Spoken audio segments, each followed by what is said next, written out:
Un chirurgien respecté est agressé en quittant son cabinet. Le mobile de l'assassin est un mystère. Dans un vol, l'agresseur ne s'intéresse qu'à la voiture. Le tueur s'est acharné. Une vérification des antécédents de la victime révèle qu'il avait un ennemi. Il voulait se venger. Mais la police pourra-t-elle relier le suspect à l'homicide? Une petite fille assiste au meurtre de sa mère, mais l'enquête piétine pendant une douzaine d'années. Un suspect relate une version des faits invraisemblable. Je n'ai jamais entendu un récit aussi bizarre. C'est plus qu'improbable. Mais si les preuves matérielles démontraient qu'il dit la vérité. On a eu les résultats et l'ADN ne ment jamais. Bonjour, je suis heureux de vous retrouver sur ce plateau pour deux nouvelles affaires des enquêtes impossibles. Il n'existe pas un, mais des homicides qui n'obéissent pas nécessairement aux mêmes logiques psychologiques et sociales. Des recherches récentes se fondant d'une part sur les mobiles apparents des meurtriers et d'autre part sur les relations entre auteurs et victimes dégagent 5 grandes typologies. L'homicide familial ou passionnel, l'homicide querelleur, l'homicide associé à un autre crime comme le viol ou le vol, les règlements de compte entre délinquants et les autres homicides qui incluent le meurtre du malade mental délirant, le meurtre gratuit ou le meurtre d'autodéfense. En France, un peu moins de 2000 homicides, tentatives d'homicide et coups et blessures ayant entraîné la mort sont enregistrés chaque année par la police. Les hommes, âgés pour la plupart de 18 à 35 ans, représentent entre 85 et 90% des auteurs identifiés. Enfin, dans 80% des cas, des meurtriers appartiennent aux milieux les plus défavorisés. L'histoire que je vais vous raconter maintenant contredit cette dernière statistique. Elle n'a pas pour cadre le ghetto d'une ville américaine. Elle ne concerne pas des malfrats s'entretuant pour le contrôle d'un quartier. Non. La victime est un médecin, un brillant ophtalmologiste qui s'était constitué une clientèle bourgeoise. Et rien, apparemment, ne le prédisposait à une fin tragique. Brian Steedham a toujours rêvé de devenir médecin et de travailler avec les enfants. Après avoir obtenu son diplôme de docteur en médecine à l'université de Harvard, il fait son internat en ophtalmologie pédiatrique. Lorsqu'il soignait un enfant, il savait le mettre en confiance. Et il ne s'intéressait pas qu'à l'enfant. Il s'occupait de toute la famille. Finalement, le docteur Steedham se marie, a 2 enfants et intègre un cabinet médical prospère à Tucson dans l'Arizona. C'est l'un des rares spécialistes en pédiatrie de la région.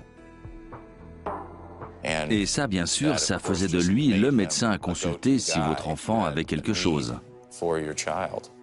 Un soir, après une longue journée au cabinet, il donne un cours de médecine à un groupe d'étudiants dans son bureau. Ils partagent tous des pizzas et des boissons. À 19h26, il active l'alarme du cabinet et se prépare à rentrer chez lui. 3 heures plus tard, quelqu'un appelle les secours depuis le parking du cabinet du docteur Steedham. Police secours, j'écoute. There's a gentleman here laying in the middle of the parking lot. There's some papers strewn about. I can see his glasses. He's not really responding. Lorsque les ambulanciers arrivent, le docteur Steedham est mort depuis plusieurs heures. Il y avait des marques de déchirure, comme des coupures ou des entailles dans sa blouse de médecin. On pouvait voir une plaie béante, juste au-dessus du niveau où la blouse s'arrêtait. Pour moi, c'était clair qu'il avait été poignardé. Il avait toujours son portefeuille avec de l'argent à l'intérieur, dans la poche de son pantalon. Cet élément a tout de suite indiqué aux enquêteurs qu'il ne s'agissait pas d'un vol, parce que ces objets de valeur n'avaient pas été dérobés. La voiture du docteur Steedham n'est pas sur sa place de parking habituelle. Mais un élément qui sort de l'ordinaire indique aux enquêteurs ce qui a pu se produire. De l'autre côté du complexe de bureaux, on a trouvé une part de pizza dans laquelle on avait mordu. Les tests ADN ont révélé que la personne qui avait goûté à cette part de pizza était le docteur Steedham. La police pense que le docteur Steedham s'est dirigé vers sa voiture, a probablement mis la pizza sur le toit pour ouvrir la porte et que c'est à ce moment-là qu'il s'est fait agresser. Le docteur Steedham titube, il perd son sang et s'évanouit. Et lorsque son agresseur s'est assis dans la voiture et a pris la fuite, la part de pizza s'est envolée et a atterri sur le parking. Malheureusement, la police ne trouve pas de témoins de la scène et le parking n'est pas équipé de caméras de surveillance. Le parking n'est pas du tout visible de la rue et il n'est pas bien éclairé.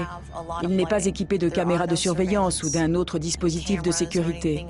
C'est une zone où il fait plutôt sombre.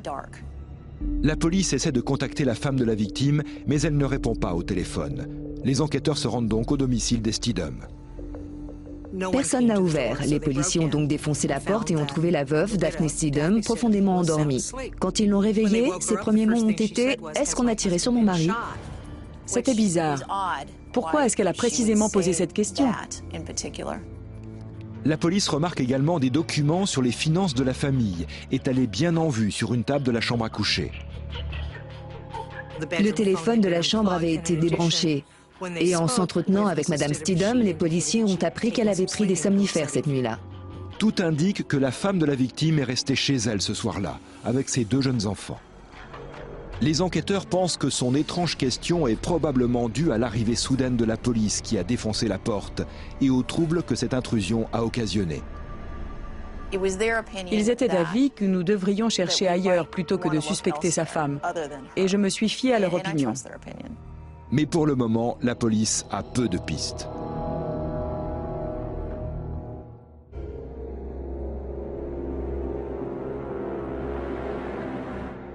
Le docteur Steedham a été poignardé à mort sur le parking de son cabinet. Sa voiture a été volée, mais le vol de la voiture est-il réellement le mobile ou s'agit-il d'un meurtre ? Dans les affaires de vol de voiture, le propriétaire est généralement très légèrement blessé, très superficiellement. Il se fait rarement tuer. L'autopsie révèle que le meurtre a été extrêmement brutal. Le docteur Steedham avait reçu 15 coups de couteau. Et ce genre de cas, normalement, nous indique que c'est personnel, que la victime a été agressée par quelqu'un qui la connaissait. Et que l'agresseur qui s'en est violemment pris à lui était guidé par ses émotions. Pour les enquêteurs, le mobile ne fait aucun doute. Je pense que dans cette affaire, le vol du véhicule a été mis en scène. L'agression de la victime et la disparition du véhicule ont été mis en scène pour faire croire qu'il ne s'agissait que d'un vol. Mais les enquêteurs n'ont toujours pas retrouvé la voiture du docteur Steedham. Ils décident d'appeler son téléphone portable. Il avait disparu. Nous espérions que le tueur l'avait en sa possession, ainsi que la voiture de la victime. Et s'il est allumé, il est possible d'envoyer un ping ou SMS furtif au téléphone recherché, c'est-à-dire un SMS qui passe inaperçu. Cette technique permet de réduire le périmètre des recherches en fonction des antennes relais qui renvoient le signal. Le premier vol de voiture connu a eu lieu en France en 1912 et on l'attribue à des membres de la redoutable bande à Bono. Un siècle plus tard, le carjacking, le vol de voiture avec violence, est une forme de criminalité qui représente un fléau aux États-Unis, à tel point qu'il a été classé crime fédéral et que les auteurs encourent de lourdes peines de prison. En effet, entre 1992 et 1996, le département de la justice américaine a recensé 49 000 tentatives de carjacking à travers le pays, dont quelques-uns ont entraîné le décès du conducteur. Brian Steedham a-t-il été victime de ce type d'agression? La police en doute, estimant qu'il s'agit plutôt d'une mise en scène destinée à maquiller le vrai mobile du crime. Espérant que l'assassin est toujours en possession du téléphone portable du médecin et qu'il ne l'a pas éteint, les enquêteurs composent le numéro d'appel et parviennent à le localiser grâce à une triangulation entre plusieurs relais. Il est resté à l'intérieur de la voiture volée, abandonnée sur le parking d'une résidence à 10 km de la scène de crime. Il y avait bien sûr du sang à l'extérieur du véhicule, mais quand on a ouvert la porte, on a aussi découvert des taches, des éclaboussures et des projections de sang sur l'intérieur de la portière. Elle n'aurait pas pu se trouver là si la porte avait été fermée. Il semble que le docteur Steedham a été poignardé au moment où il ouvrait la portière de sa voiture. Une trace de sang s'étend sur plus de 5 mètres à partir de l'endroit où le corps du docteur a été retrouvé. C'est la preuve de ce que certains enquêteurs appellent une attaque éclair. Une attaque éclair est une agression soudaine qui prend la victime par surprise. Elle a probablement duré de 30 secondes au minimum à 1 minute environ. Malheureusement, la voiture ne fournit pas beaucoup d'indices aux enquêteurs. Nous n'avons retrouvé aucune empreinte exploitable à l'extérieur ni à l'intérieur du véhicule. Nous avons retrouvé quelques cheveux et quelques fibres, mais aucun d'entre eux ne nous ont vraiment conduit à une personne étrangère à la famille Steedham. Entre-temps, l'enquête sur le passé du docteur Steedham fait ressurgir un élément très important. Lorsqu'il est arrivé à Tucson, le docteur Steedham a intégré un cabinet médical.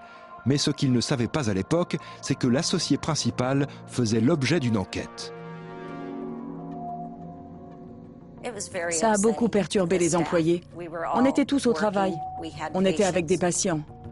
Et la DEA, des agents de la lutte antidrogue, ont fait irruption et nous ont dit qu'ils allaient fouiller le cabinet. Les autorités trouvent des preuves de trafic de médicaments impliquant le docteur Bradley Schwartz, l'homme qui a recruté le docteur Steedham et l'a fait venir à Tucson. Ce qui était illégal, c'est qu'il ne s'agissait pas de médicaments prescrits à des patients pour traiter une maladie.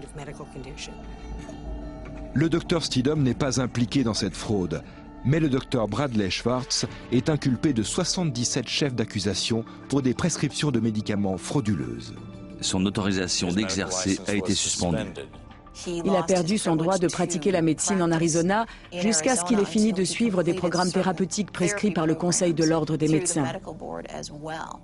Lorsque le docteur Schwartz est inculpé, le docteur Steedham quitte le cabinet et s'installe à son compte. La clientèle du cabinet a suivi le docteur Steedham. Le docteur Schwartz a dû redémarrer de zéro quand il a retrouvé son droit d'exercer. À l'époque du meurtre du docteur Steedham, le docteur Schwartz a terminé sa cure de désintoxication, retrouvé son droit d'exercer et s'est remis à travailler. Je l'ai très vite rayé de la liste des suspects parce que ça n'avait pas beaucoup de sens. Les problèmes entre les deux médecins remontaient à plusieurs années.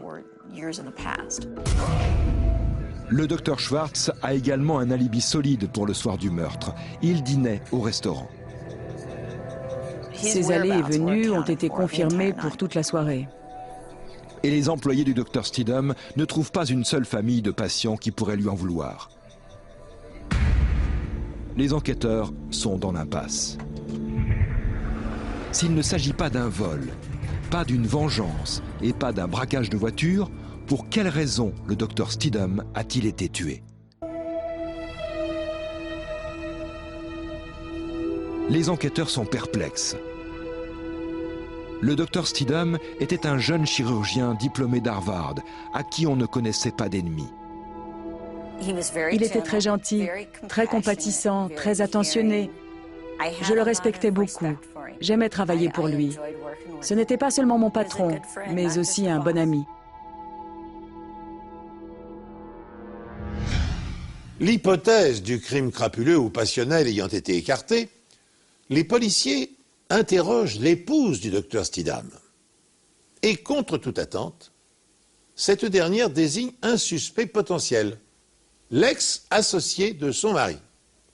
Selon elle, le docteur Bradley Schwartz nourrissait à son égard et depuis plusieurs années une haine meurtrière.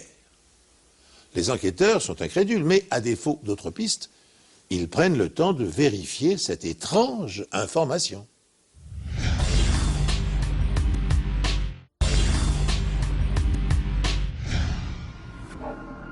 En fait, elle leur a dit que son mari était très apprécié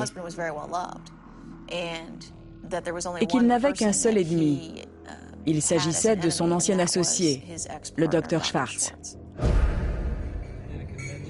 Mais le docteur Schwartz a un alibi inattaquable. Il était au restaurant avec sa petite amie au moment du meurtre, et des douzaines de témoins peuvent le confirmer.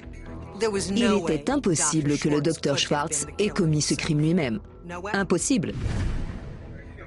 Les enquêteurs interrogent donc la petite amie du docteur Schwartz, Lisa, au sujet du dîner. Ils comprennent immédiatement qu'il s'est passé quelque chose de suspect. Ils s'étaient rencontrés sur Internet, si je me souviens bien. Et même s'ils n'étaient sortis ensemble que 2 ou 3 fois, le docteur Schwartz avait déjà demandé Lisa en mariage.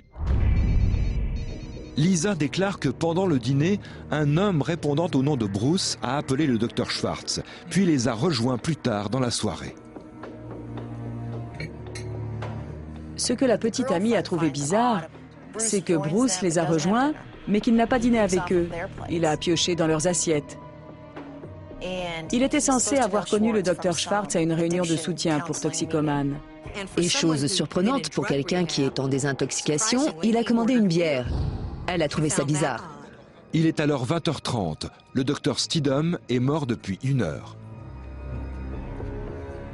Le docteur Schwartz a demandé à Bruce « Et qu'a donné cette blouse ?» Bruce lui a répondu « Eh bien, ça s'est bien passé. » Lorsque Lisa a demandé « Et pourquoi portiez-vous une blouse ?» Bruce lui a dit qu'il l'avait utilisée pour faire du cheval, ce qu'elle a trouvé plutôt ridicule parce qu'elle s'y connaît très bien en équitation.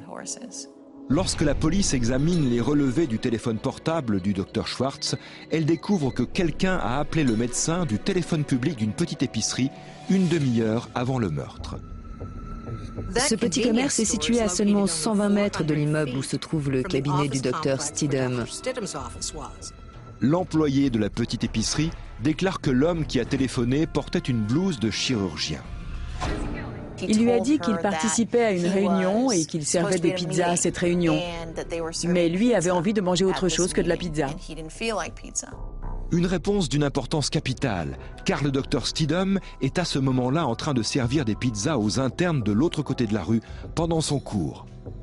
1 demi-heure après le meurtre, le docteur Schwartz reçoit un appel d'un téléphone public situé juste en face de la rue où la voiture du docteur Steedham a été abandonnée. On a donc tous ces événements qui se succèdent. Le plus important à ce moment-là, c'est d'identifier l'autre homme. Les enquêteurs demandent aux employés du cabinet du docteur Schwartz s'il a un patient répondant au nom de Bruce. Ils répondent par l'affirmative. Son nom est Ronald Bruce Bigger. Il est venu au cabinet du docteur Schwartz après avoir été mêlé à une bagarre. Il avait une blessure à soigner à l'œil. Bruce Bigger n'est pas un inconnu des services de police. Il a fait de la prison pour des délits liés à la drogue, pour fraude, et il est actuellement en liberté conditionnelle. Ce que nous savions de Ronald Bruce Bigger, c'est qu'il était sans emploi, qu'il n'avait pas de voiture, il n'avait pas de téléphone, il n'avait pas de domicile fixe, il n'avait rien. Mais il avait un problème de drogue. Et le lendemain du meurtre du docteur Steedham, Bruce est soudain devenu riche. Bruce a été vu avec une grosse liasse de billets de 100 et de 50, plus grosse qu'une balle de tennis. Et il a dit à des gens qu'il y en avait pour environ 10 000 $. Des caméras de surveillance montrent le docteur Schwartz en train de retirer en liquide le montant d'un chèque de 10 000 $. C'était un élément d'une importance capitale. À la lumière de cette information, la police arrête Bruce Bigger à la périphérie de Tucson. Quelques heures plus tard, c'est au tour du docteur Schwartz d'être interpellé. Docteur Schwartz, pourquoi avez-vous fait ça? Vous êtes coupable? Mais le procureur est toujours confronté à un problème majeur. Pas d'arme du crime, pas de témoin oculaire, rien.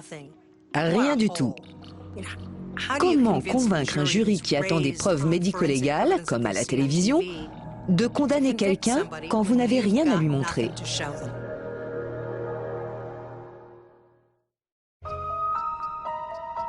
Tucson était une destination de rêve pour le docteur Brian Steedham. Il a emménagé dans cette ville après avoir été recruté par un autre ophtalmologue, le docteur Bradley Schwartz. Mais les deux médecins ne s'entendaient pas. Le docteur Schwartz se drogue avec des médicaments sur ordonnance et se comporte de manière imprévisible. Il avait plusieurs maîtresses, ça a été l'une des raisons de son divorce. Il avait même des aventures avec certaines de ses patientes, ou les mères de ses patients. à son cabinet. Lorsque le docteur Schwartz perd son droit d'exercer et suit une cure de désintoxication, le docteur Steedham décide de quitter le cabinet et de s'installer à son compte. Plus tard, lorsque le docteur Schwartz est rétabli et qu'il récupère son droit d'exercer, il doit lancer son nouveau cabinet médical seul. Selon ses amis, il en veut à son ancien associé.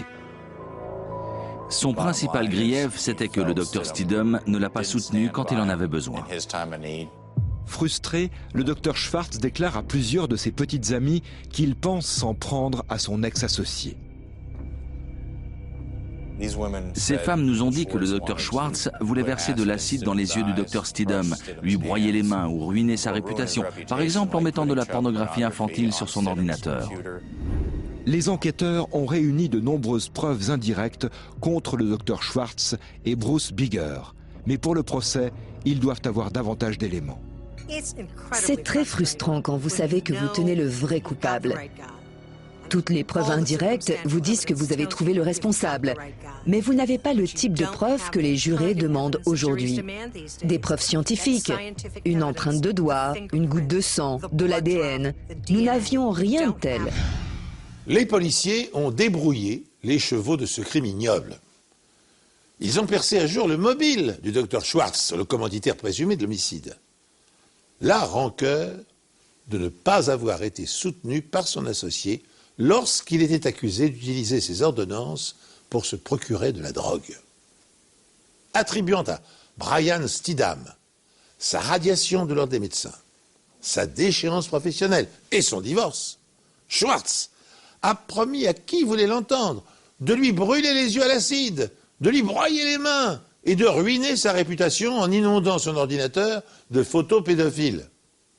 Par ailleurs, les charges incriminant Ronald Bruce Bigger, l'exécuteur de la base Besogne, sont elles aussi accablantes. N'a-t-il pas multiplié les appels téléphoniques avant et après le meurtre afin de tenir Schwartz informé de son bon déroulement? Ne s'est-il pas exhibé avec une liasse de plusieurs milliers de dollars retirés de la banque par Schwartz alors qu'il était privé d'emploi et de ressources? Mais ces faits ne constituent que des preuves indirectes. Et les policiers n'ignorent pas qu'elles peuvent être rejetées par un jury. Pour procéder à l'arrestation des deux hommes, ils doivent étayer leur dossier d'indices irréfutables. Les enquêteurs réexaminent alors l'intérieur de la voiture du docteur Steedham, à la recherche du moindre indice qui pourrait faire avancer l'affaire. Hélas, ils ne trouvent pas d'autres empreintes, ni de fibres ou de cheveux. Dans cette affaire, des douzaines de prélèvements ont été analysés par plusieurs laboratoires. Beaucoup d'entre eux ne contenaient pas d'ADN. Et le seul ADN que les enquêteurs ont pu retrouver appartient à la victime. Mais après avoir testé environ 60 prélèvements, le laboratoire en trouve un, le prélèvement LX39. Il a été prélevé sur le bouton de la climatisation et la représentation graphique de son analyse montre 2 pics. Ça nous indique immédiatement qu'il y a plus d'un ADN présent dans cet échantillon. Le plus grand pic représente l'ADN qu'on trouve en plus grande quantité. Il correspond au profil du docteur Steedham. Le pic plus petit provient de cellules de peau microscopiques, presque indétectables.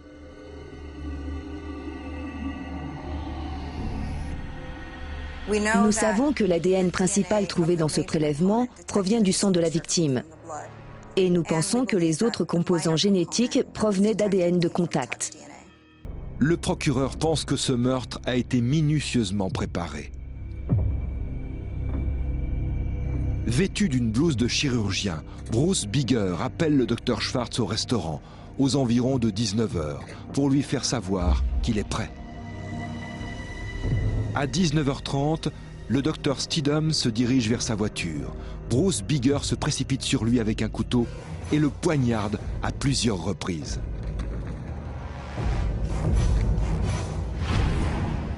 Les enquêteurs pensent que Bruce Bigger portait des gants. Mais il a ensuite essuyé la sueur sur son front à un moment donné, puis a mis la climatisation en marche, laissant son ADN sur le bouton. Bruce abandonne la voiture du docteur Steedham, puis appelle le docteur Schwartz de la rue d'en face.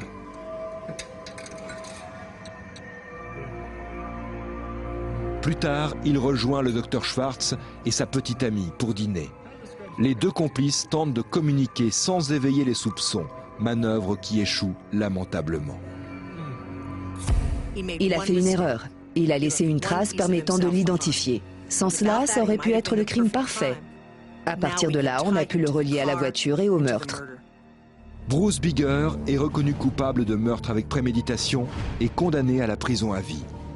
Le docteur Schwartz est déclaré coupable de complot en vue de commettre un meurtre et est condamné à une peine de prison de 25 ans, incompressible. Bruce Bigger était prêt à tuer le docteur Steedham parce qu'il avait besoin d'argent. Et le docteur Schwartz avait de l'argent et il voulait voir le docteur Steedham mort. Leur rencontre a été le catalyseur de ce meurtre. En tant qu'expert scientifique, notre devoir est de toujours rester aussi objectif que possible dans notre travail. Parfois, ça permet de libérer un innocent, et je suis tout aussi fier de ce résultat que quand mes analyses permettent de condamner un coupable. Quel gâchis! Une vie complètement réduite à néant. En fait, ce sont 2 vies qui ont été ruinées, parce qu'il s'agissait de 2 brillants chirurgiens. Une minuscule preuve ADN. Quelques cellules extraites de la sueur du meurtrier ont fait basculer l'affaire du bon côté. Ce résultat n'a été rendu possible que grâce à des techniques récentes d'amplification et de copie d'une séquence initiale d'ADN. Cette technique, appelée réaction de polymérisation en chaîne, permet d'établir un profil génétique à partir d'un très petit nombre de cellules. Les experts en sont redevables à Kary Mullis, un biologiste californien qui obtint pour ses travaux le prix Nobel de chimie en 1993. L'automatisation des laboratoires spécialisés a eu par ailleurs une double incidence. Elle a baissé les coûts d'analyse. En l'espace de 3 ans, le prix d'un profil génétique est passé de 300 à environ 30 €. Et elle a permis une réduction des délais du traitement des analyses biologiques jusqu'à les faire entrer aujourd'hui dans le temps de la garde à vue. Néanmoins, les experts doivent constamment garder à l'esprit qu'un prélèvement ADN contaminé peut ruiner une enquête. Tenez par exemple, en 2004, dans le cas du double meurtre de Géraldine Giraud et de Katia L'Herbier, 2 ADN inconnus avaient été recueillis sur un morceau d'adhésif découvert dans le cabanon de Jean-Pierre Trébert et identique à celui ayant servi à ligoter les victimes. Ces 2 empreintes avaient conduit les enquêteurs jusqu'en Pologne, où un Français avait été interpellé. Peine perdue. Les traces ADN avaient été laissées par un policier qui avait pollué le scellé lors d'une erreur de manipulation. Un inconnu se faufile la nuit dans une maison isolée.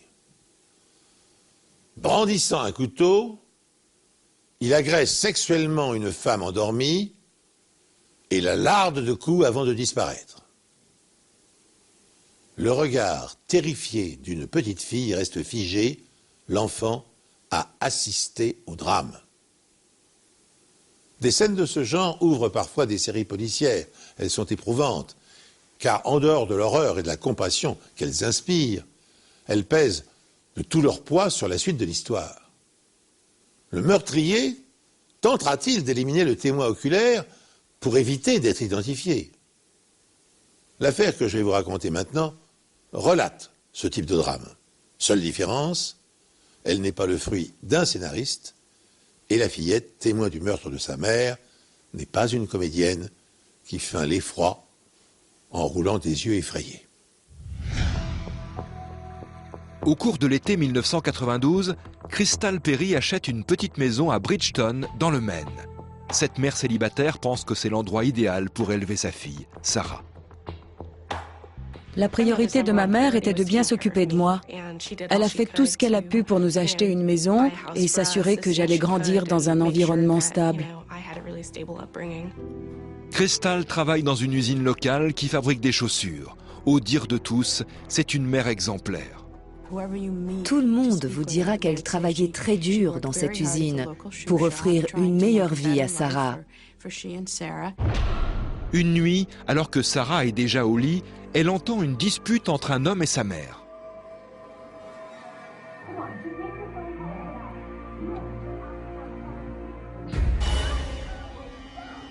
J'ai été réveillée en sursaut par ma mère qui hurlait non de toutes ses forces.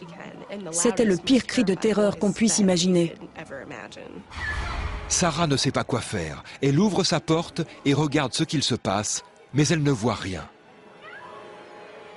Elle entend qu'on ouvre un tiroir dans la cuisine.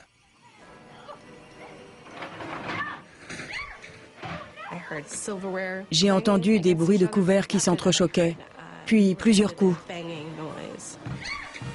Je me suis dit que quelqu'un se faisait poignarder. Soudain, les cris s'arrêtent. J'ai compris que je devais prévenir quelqu'un pour qu'elle ait une chance de survivre. Elle n'a pas entendu l'agresseur partir. Elle ne savait pas s'il était encore là. Mais n'écoutant que son courage, la petite fille quitte sa chambre pour aller voir sa mère. J'ai vu un corps par terre et beaucoup de sang. En m'approchant, j'espérais que ce ne soit pas elle, mais il y avait peu de chance. Sa mère ne bouge pas. Sarah décroche le téléphone, mais il n'y a pas de tonalité.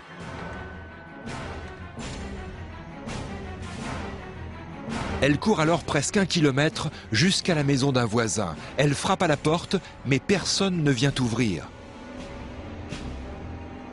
Elle continue à courir et arrive finalement à un petit restaurant. J'ai dit, quelqu'un a tué ma mère et je suis en danger. Je dois appeler la police.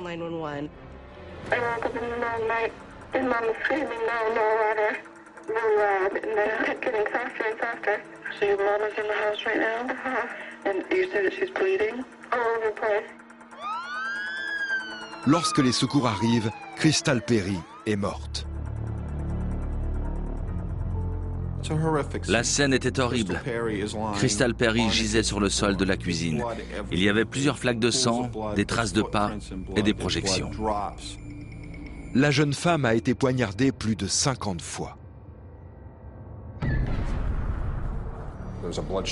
Il y a eu une première effusion de sang dans le salon, puis ça a continué dans la cuisine où elle est morte. On s'est orienté vers un crime passionnel parce que dans 99% des cas, quand on a affaire à une telle sauvagerie, la victime connaît son assassin. Rien n'a été volé dans la maison et il n'y a pas de traces d'effraction. Il était tard et elle portait un peignoir. Pour qu'elle accepte d'ouvrir à quelqu'un dans ces conditions, si c'est comme ça que ça s'est passé, c'est qu'elle connaissait son agresseur et qu'elle pourrait le reconnaître. Le tueur semble avoir voulu effacer ses traces, mais il a laissé des empreintes de pas ensanglantées sur le sol de la cuisine. Il y avait des empreintes de chaussures, plus ou moins nettes, partout sur le sol. Il y en avait une vingtaine environ. Grâce à ces traces, les enquêteurs peuvent déterminer le nombre d'agresseurs. Crystal était pieds nus. Sur la scène de crime, soit il y avait une seule personne, soit deux, avec des chaussures rigoureusement identiques, ce qui est peu probable. Bridgeton est une petite ville de quelques milliers d'habitants et l'un d'entre eux est le tueur.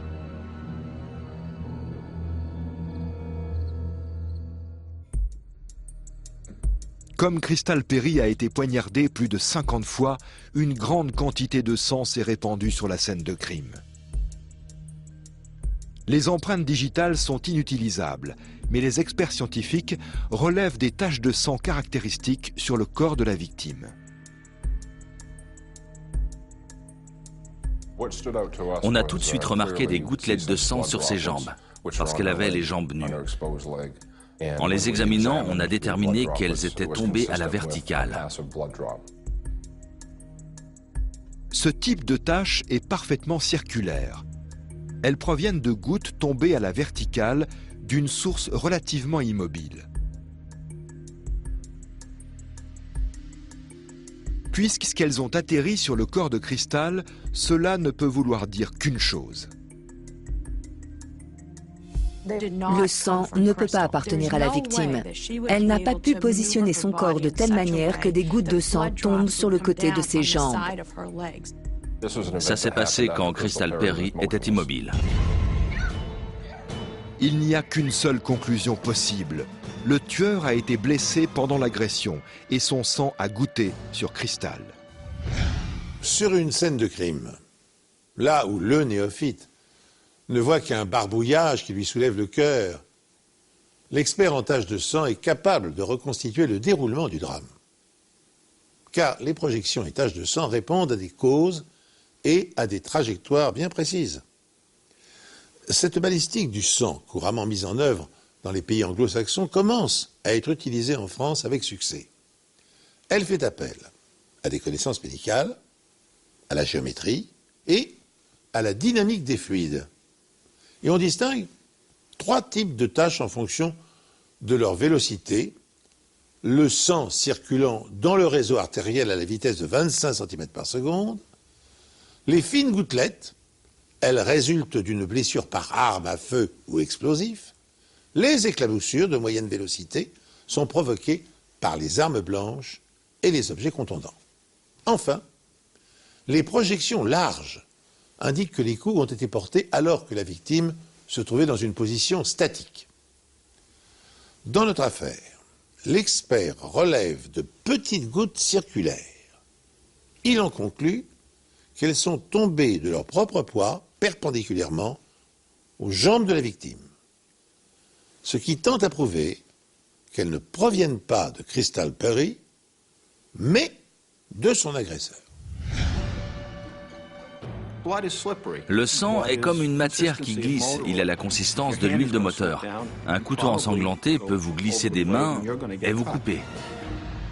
D'autres taches rondes sont découvertes dans la cuisine.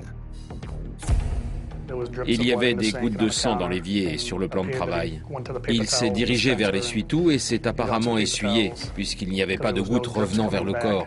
Elles allaient toutes vers l'évier.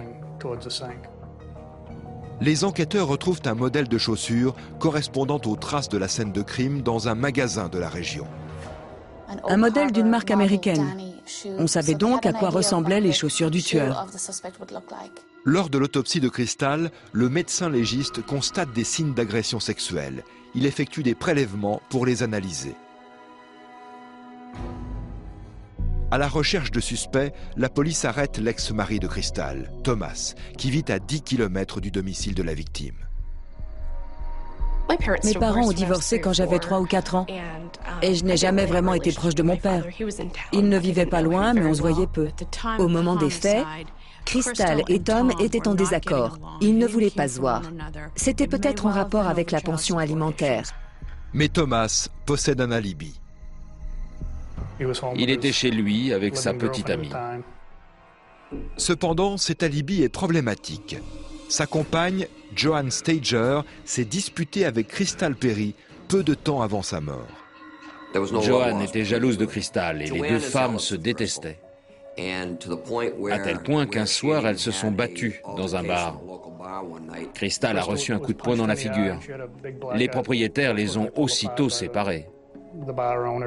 Joanne a même été inculpée d'agression. Les poursuites contre elle sont finalement abandonnées.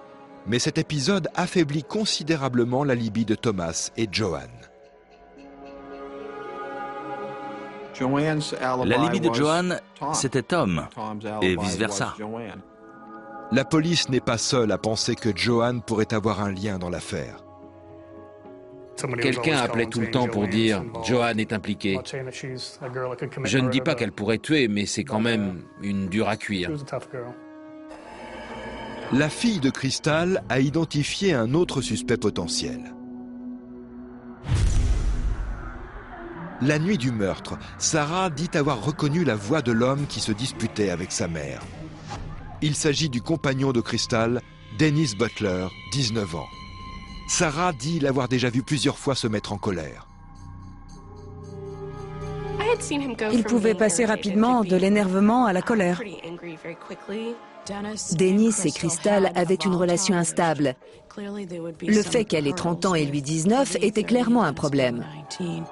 Crystal a raconté à une collègue qu'une fois, Dennis et elle s'étaient disputés. Et qu'au cours de l'incident, il lui avait montré un couteau et il l'avait menacé de la tuer. Dennis nie s'être rendu chez Crystal cette nuit-là. Il affirme qu'il était chez ses parents. Ses parents ne savent pas s'il était là ou non. Dennis propose de passer au détecteur de mensonges. Il se soumet au test à 2 reprises et le rate à chaque fois. Le détecteur de mensonges ou polygraphe n'est guère utilisé en dehors des États-Unis car sa fiabilité, vous le savez, n'a jamais été établie. Pour autant, plus d'1 million de personnes s'y soumettent chaque année pour vérifier leur bonne foi, soit dans le cadre d'un interrogatoire de police, du FBI ou de la CIA, mais aussi avant de signer un contrat d'embauche. Un autre appareil, l'analyseur de stress vocal, conçu par 3 anciens membres des forces armées américaines, a fait son apparition il y a quelques années. Utilisé en Irak par 30 équipes du renseignement militaire, il équipe également 1400 agences gouvernementales, locales ou fédérales. Informations et statistiques manquent pour être en mesure d'apprécier son efficacité. Enfin, un autre instrument basé sur l'imagerie fonctionnelle de l'activité du cerveau est expérimenté à petite échelle. Alors son principe repose sur le postulat qu'il existerait des aires cérébrales qui s'activeraient si le sujet tente de dissimuler la vérité.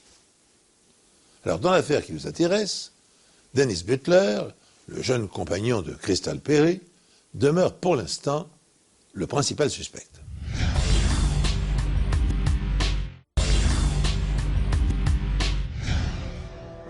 Tout le désignait, vraiment tout. Et plus on avançait, plus sa culpabilité apparaissait évidente. Après le meurtre de Crystal Perry, Sarah, sa fille alors âgée de 12 ans, part vivre dans sa famille au Texas. C'est une période difficile pour elle. Je me suis complètement effondrée. Je pleurais et j'avais peur. Je ne voulais pas être seule dans la maison. L'un des principaux suspects est Dennis Butler, le petit ami de Crystal.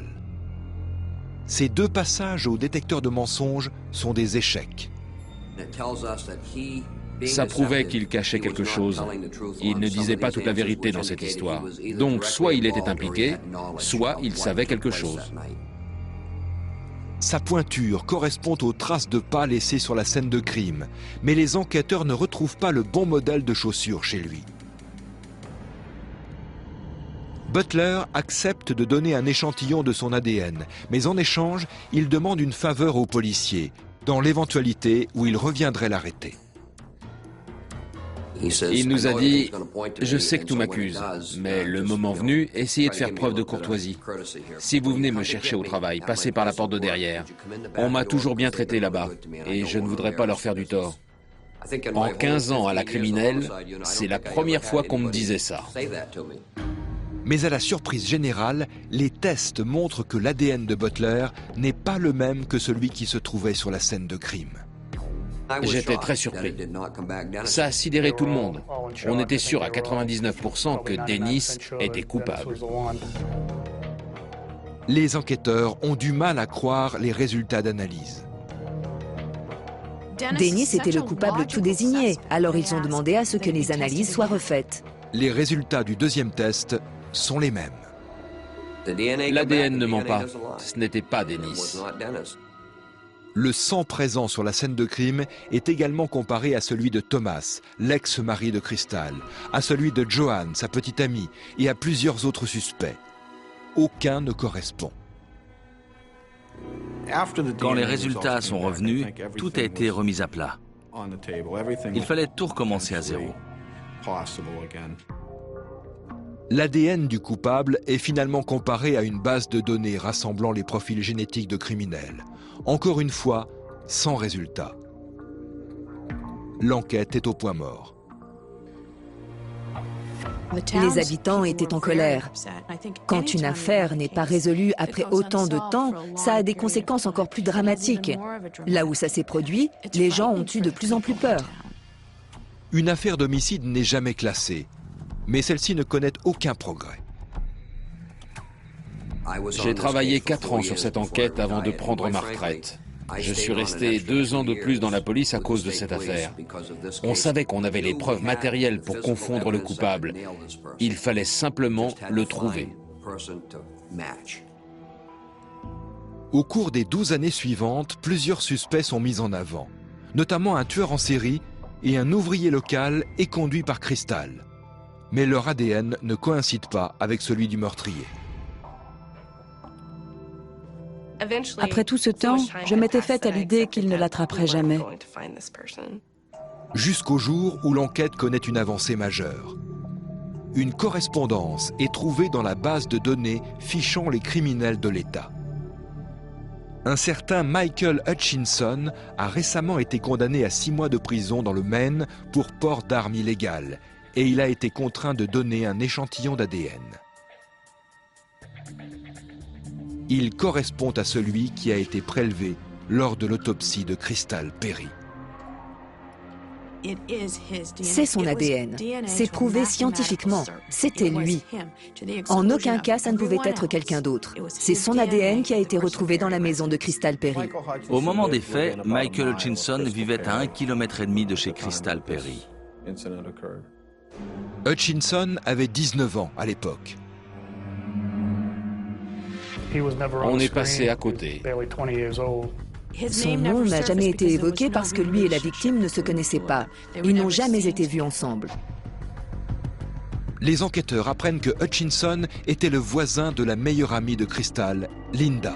Crystal venait souvent se faire bronzer chez Linda qui habitait dans une rue passante. Donc il est possible que ce soit comme ça que Hutchinson les ait aperçus. Interrogé par la police, le suspect fait une confession surprenante. Il avoue être allé chez Crystal la nuit de l'agression.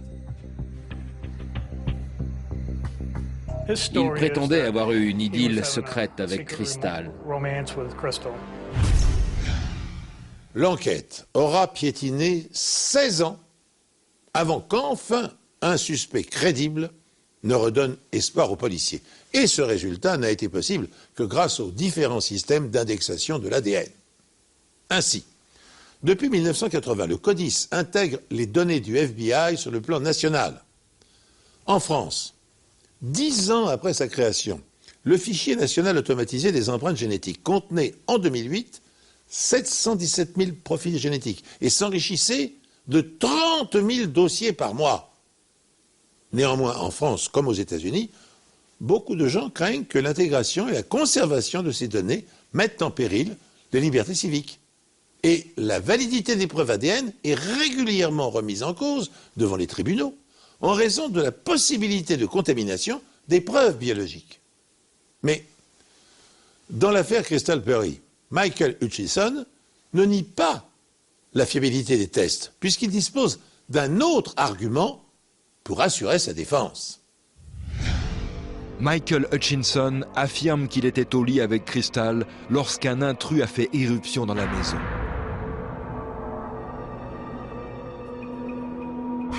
Il l'aurait affronté dans la cuisine et se serait fait assommer. Quand il a repris connaissance, il a vu l'homme au-dessus de Crystal en train de la poignarder. Et il s'est enfui. La police a-t-elle mis la main sur le coupable ou sur un simple témoin ?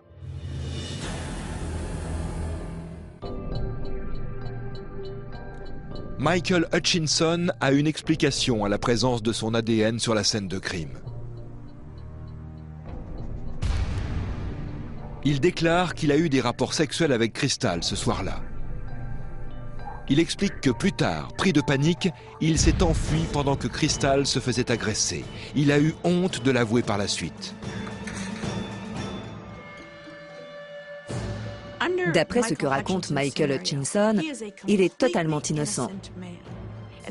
Il voudrait nous faire croire qu'il a laissé Crystal Perry, avec laquelle il avait soi-disant une aventure, et sa petite fille dans la maison avec le tueur.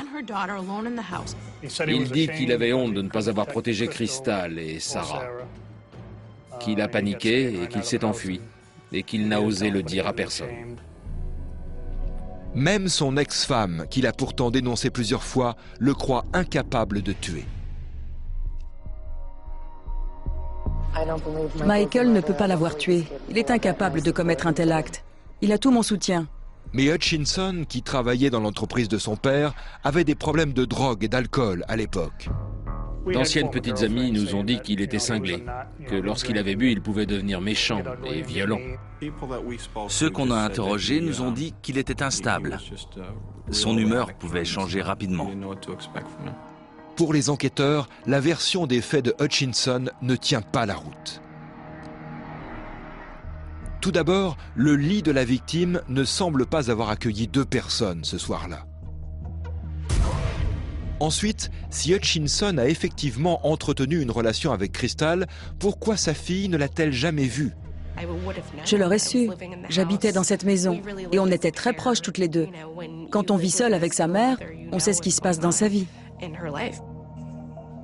Les traces de chaussures dans la cuisine contredisent aussi l'histoire de Hutchinson. D'après mes analyses, une seule personne a marché dans le sang frais et laissé des traces de pas sur la scène de crime. Pour terminer, les experts scientifiques comparent l'ADN du suspect à celui des taches de sang rondes qui se trouvaient sur les jambes de Crystal. Il s'agit bien de l'ADN de Hutchinson. La forme des gouttes indique que Crystal était sur le sol. Elle ne bougeait déjà plus. Je pense qu'elle était déjà morte à ce moment-là, quand le sang du tueur a coulé sur elle, quand les gouttes sont tombées. Et cela s'est produit après sa mort. Michael Hutchinson est arrêté et inculpé de meurtre avec préméditation.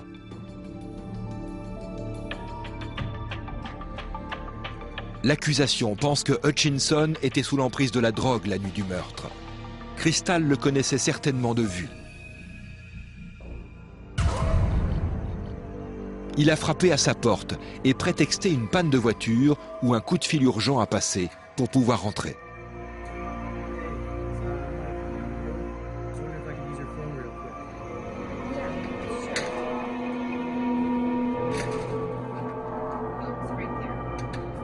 S'il est venu, c'est en réalité pour faire des avances à Crystal, qui les refuse.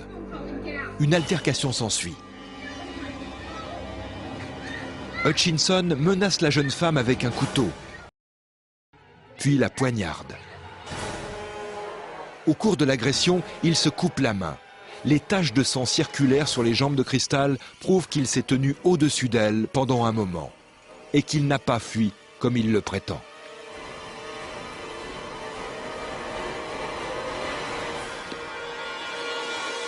Le jour de son arrestation, les policiers remarquent d'ailleurs une cicatrice sur sa main droite.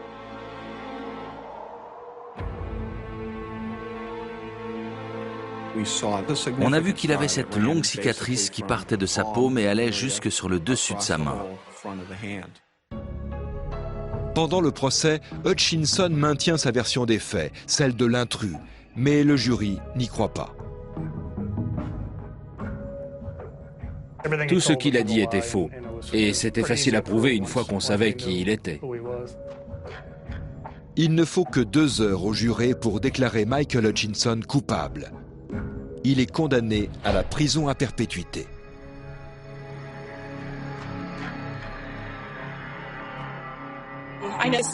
C'est un grand jour pour moi et pour ma famille et tous ceux qui vont enfin vivre en paix. Le mieux à faire, c'est d'accepter que le mal existe et que certaines personnes sont irrécupérables. Il a fallu des années pour résoudre cette affaire, mais la science a finalement permis de traduire le coupable en justice. Dans cette affaire, les preuves scientifiques ont permis d'écarter les derniers doutes. Ce sont les enquêteurs qui ont remarqué sur les jambes de Crystal Perry du sang qui ne lui appartenait pas. Mais ce sont les analyses ADN qui ont permis de résoudre l'affaire. Sans elles, Hutchinson serait toujours libre. Dans cette affaire, sans le travail de la police scientifique, on aurait certainement mis un innocent en prison. Pour terrible qu'elle soit, cette affaire nous éclaire sur l'efficacité des expertises policières lorsqu'elles sont mises au service de la vérité. La signature génétique a permis aux criminologues d'accomplir un pas de géant, l'ADN étant aux empreintes digitales ce que l'ordinateur est à la machine à écrire. Car l'ADN ne sert pas qu'à incriminer, il sert aussi à disculper les innocents. Aux États-Unis, plus de 200 condamnés à la peine capitale ont été libérés du couloir de la mort grâce à l'utilisation de l'ADN lors de la réouverture de leur procès. Le 15 décembre 1999, dans le Puy-de-Dôme, Jacques Hoffman, un retraité de 72 ans, est accusé du meurtre de sa femme. Épuisé après 30 heures de garde à vue, il reconnaît les faits. Il est condamné et passe 1 an et demi en prison, jusqu'à ce qu'on retrouve des prélèvements ADN non analysés. Et ils innocentent le septuagénaire et ils désignent un homme de 29 ans arrêté pour le meurtre et le viol d'une jeune fille. Robert Dorion, un célèbre expert canadien, a exprimé l'ambiguïté de l'utilisation systématique des empreintes génétiques. L'ADN est le plus puissant outil de la criminalistique, a-t-il écrit, mais si je voulais fabriquer des preuves, je pourrais prélever un seul de vos cheveux sur votre peigne et le laisser tomber, où bon me semble, sur une scène de crime par exemple. Je vous laisse méditer cette réflexion. Ainsi prend fin cette émission. Merci de l'avoir suivie en ma compagnie et je vous donne rendez-vous prochainement sur cette antenne pour un nouvel épisode des Enquêtes Impossibles.